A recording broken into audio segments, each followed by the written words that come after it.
Good morning, friends. Today is the first day of spring. And to celebrate, I want to make a vintage cake that we can enjoy for afternoon tea. We can even use some of the really cool teaware that you and I bought together in the previous episode. And if you missed that episode, I hope you will give it a watch. We had a lot of fun thrifting.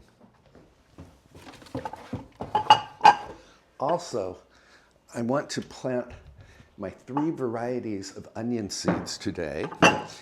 And weather permitting, you and I can take a walk in the garden.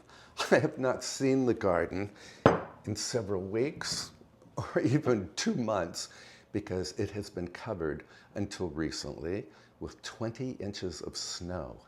I'm just getting all of my ingredients ready for this cake. It's a Depression era cake. So my oven is preheating to 350 degrees Fahrenheit. And this is one of those cakes that comes together very quickly. I need 1 cup or 240 mils of whole milk. Throw that into a saucepan. Into the milk, I'm going to add a 1/2 cup or 113 grams of butter. I need to heat this milk and butter on the stovetop just until the butter melts and the milk comes to a simmer. And while the milk is heating, I'm going to weigh out my flour. So I need 2 cups or 240 grams of all-purpose flour. To the flour, I will add 2 teaspoons of baking powder and a 1/2 teaspoon of salt. Whisk. Should have put this in a small bowl because I need the larger bowl for making the batter easily fixed. And for the batter, I need 4 large eggs,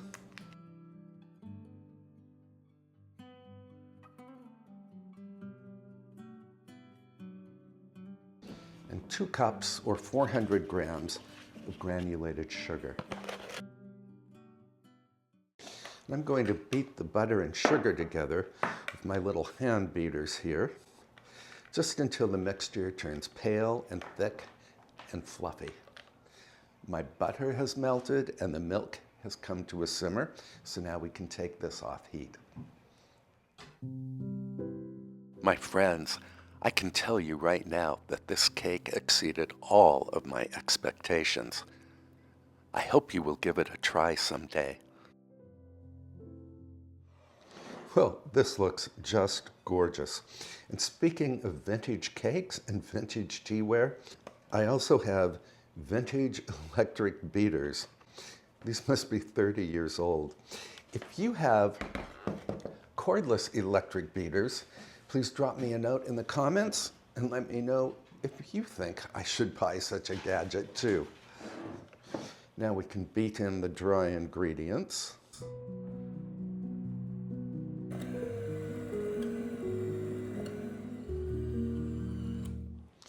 And then, while mixing at low speed, I'm going to gradually add the butter and milk mixture.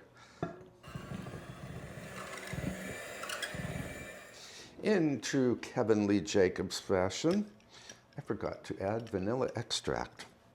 1½ teaspoons, which is exactly this much. I can just whisk this in. This looks like a beautiful batter.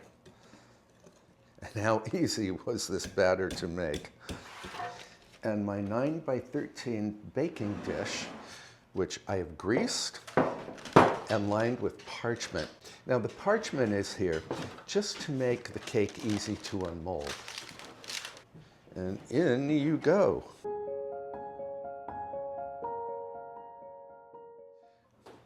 And into the oven it goes until it puffs and the top turns golden. That's going to take anywhere from 28 to 32 minutes. And while the cake is baking, I'm going to get cleaned up here, and then we can plant the onion seeds. I try to plant a year's supply of onions and carrots and celery every spring. You and I already planted the celery, and it has germinated. I have it under lights in the grow room. And then today, I have 3 varieties of onion to plant. These are all storage varieties. So I have Rosa di Milano, these are red onions, Patterson, and Sierra Blanca. I need my seed starting mix. So I like to start onions and celery indoors because they are slow to grow, but I like to direct sow my carrot seeds. My seed starting mix here. And then before I do anything else, I want to label my containers so I know which container contains what.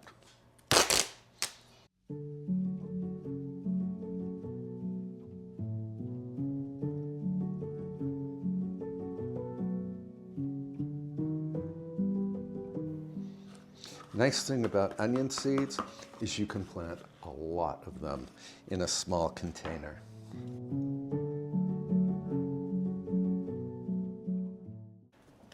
So these are containers that in a previous life held San Marzanos.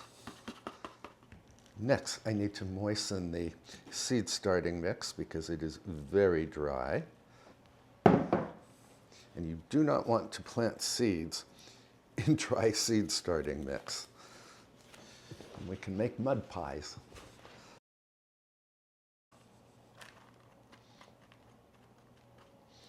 In the comments below, let me know if you've already started indoor seed sowing, or maybe you're already direct sowing outdoors. Depending on where you live, you might already be harvesting your onions and tomatoes and celery and whatnot. We actually have snow flurries today on the first day of spring.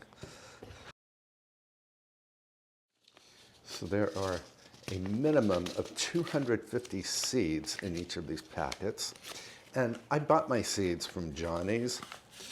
I've had great luck with their seeds over the years.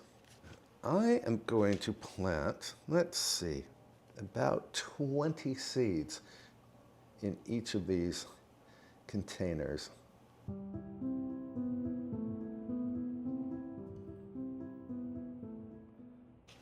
Next, we can do Sierra Blanca. So this is a white onion. And again, all of these are considered good storage onions. I still have onions from last summer's garden that you and I sliced or chopped and froze together after harvesting. And boy, has that been a big convenience. When I need onion for a recipe, I don't have to peel and chop. And my Sierra Blanca is planted. And finally, we need to plant the Patterson onions.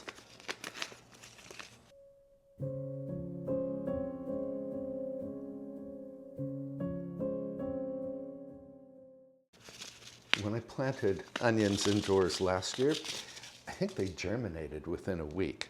We will see what happens this year. Okay, now I simply need to cover these seeds with a little more soil.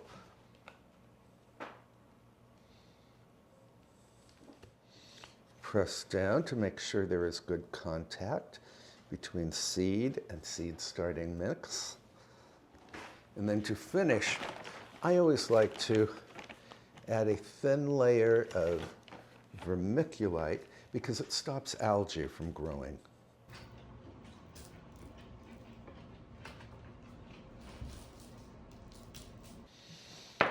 And just like that, the 2026 onions are planted. Let's bring these into the grow room. I need to place them under lights.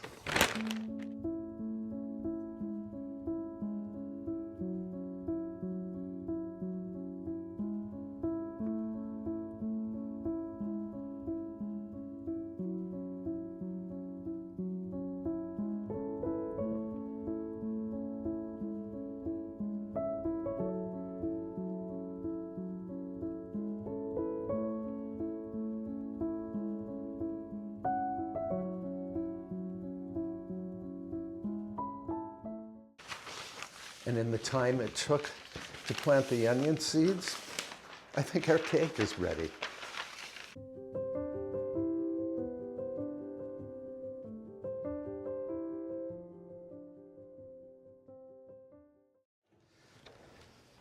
And it smells fantastic. Now I'm going to let this cool for a bit, and then I will mold it, and we can enjoy it with, well, I'm going to sprinkle it with confectioner's sugar once the cake is cool. And while we wait for the cake to cool, let's head up to the kitchen garden. I have not seen that garden in several weeks, if not several months. But now the snow is gone, so it's time to have a look. And I won't pretend I'm not a little nervous about what I might find up there. Now look at this. My witch hazel is in bloom, and it's fragrant.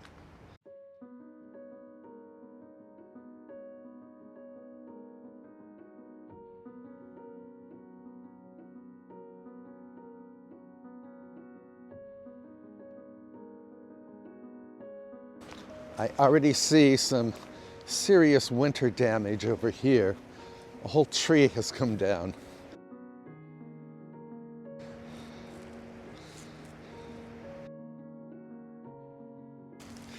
This can become firewood, maybe.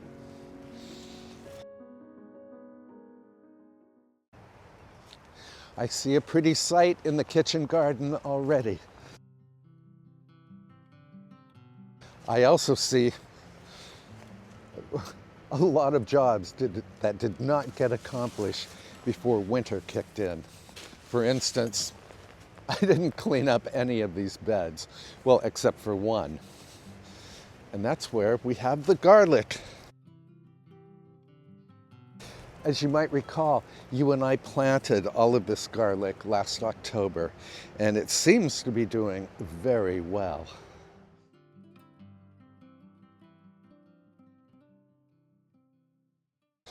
So I have a lot of, well, let's call it autumn cleanup to do now that it is spring.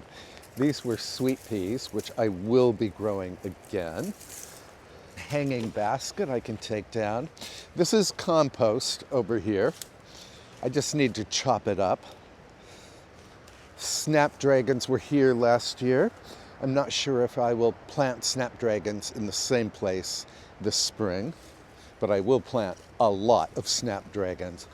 I'd love to have flowers in the garden. And I'm thinking I will plant potatoes this year because I did not plant them last year and I really miss them. So maybe we can give this bed to potatoes and we can plant our onion crop here and maybe in this other large bed over there. And I will plant my San Marzanos over here because they just thrive on this cattle panel trellis. And now it's getting bitterly cold on the first day of spring, so let's head back to the house. I really need to wash this jacket, but it feels good to be back indoors. And now I need to do some practicing and I need to do a little vacuuming, so I'm going to accomplish those jobs now, and by the time I'm finished, we can enjoy some cake.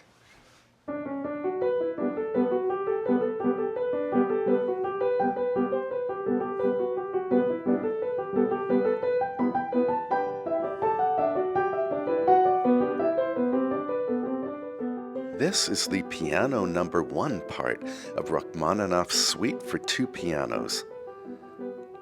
I'm working on the Valse, or waltz movement. My piano partner Victoria and I will eventually perform this piece in a house concert.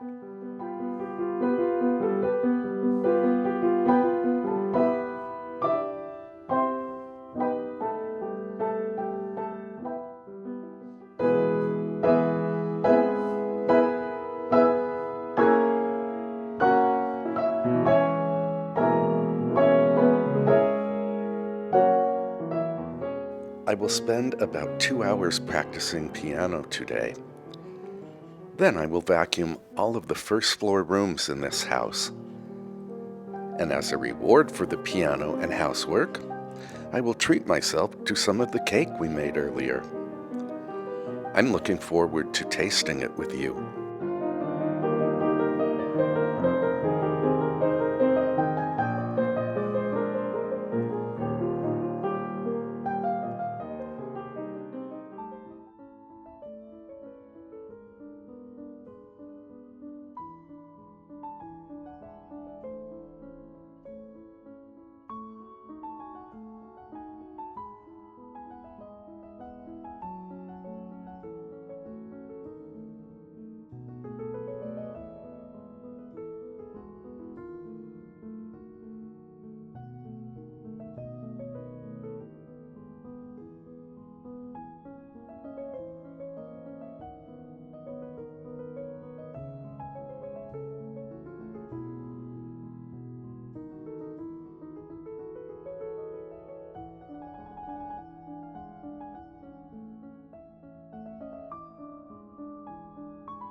And with all the rooms vacuumed, downstairs,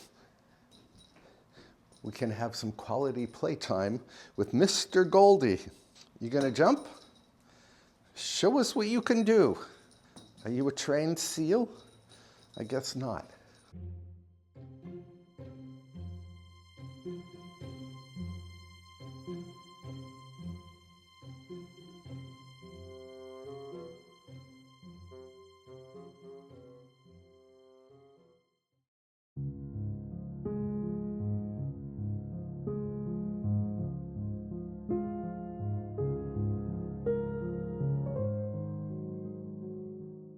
Well, that was a very long practice session, but I'm glad I practiced. I'm also glad that I got those rooms vacuumed. And here is the cake. It looks very pretty. And it will look prettier still with a snow shower of confectioner's sugar.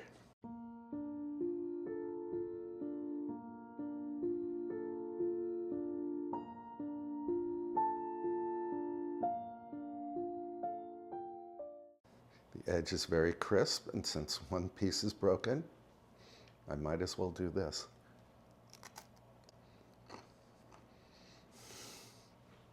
This kind of tastes like a really good donut. I'm not sure why. Maybe it was the hot milk and hot butter.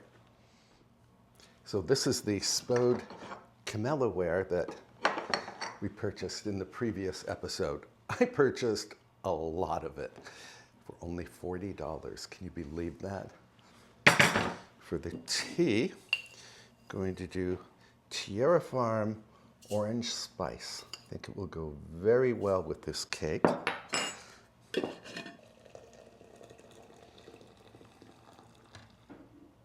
So let's cut into this cake. I'm going to cut it into squares, and I will probably freeze, well, I will definitely freeze some of this cake.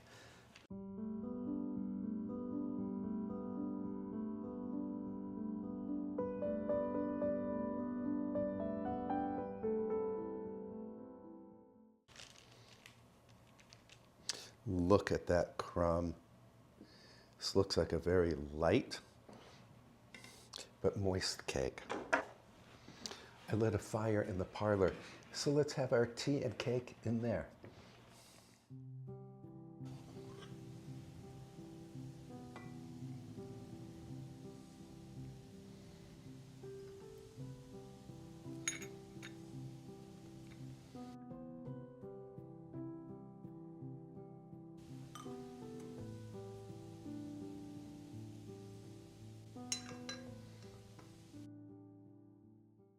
Very hot and very delicious. And we cannot wait to tuck into this cake. Now let's see. So the texture is very spongy. That's good.